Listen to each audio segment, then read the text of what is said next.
#AskDrJohnWatts అని type చేసి మీ questions అడగండి, తప్పకుండా రిప్లై చేస్తాను. NCC add Telugu.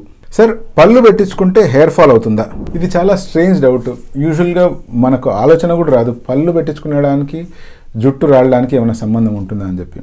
ఒకవేళ మీరే కనుక పళ్ళు పెట్టించుకున్నందుకు ఇబ్బంది పడి ప్రాపర్గా ఫుడ్ తినట్లేదు, అలా చాలా రోజులు జరిగిపోయింది, అటువంటప్పుడు న్యూట్రిషన్ డెఫిషియన్సీ వల్ల మేబీ 4 to 5 months పీరియడ్లో జుట్టు రాలాలి.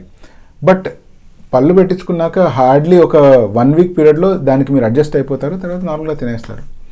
పళ్ళు పెట్టించుకోవడం వల్ల ప్రత్యేకించి ఈ జా బోన్ ఏరియాలో కానీ మ్యాండిబుల్ ఏరియాలో కానీ ఏమైనా నర్వ్స్ ఎఫెక్ట్ అయ్యి జుట్టు రాలిపోయే అవకాశాలు అట్లా ఏమైనా ఉన్నాయంటే అటువంటిది ఏమీ లేదు. ప్రత్యేకించి కనుక ఏమైనా యాంటీబయాటిక్స్ కానీ పవర్ఫుల్ మెడికేషన్ కానీ ఏమైనా వాడితే దానివల్ల జుట్టు రాలుతుందా అంటే అవి కూడా హార్డ్లీ మీరు వారం కంటే ఎక్కువ వాడరు. సో మొత్తం మీద చెప్పేది ఏంటి అంటే పళ్ళు పెట్టించుకోవడం వల్ల హెయిర్ ఫాల్ అనేటువంటిది ఏమీ జరగదు, ఇది అపోహ మాత్రమే.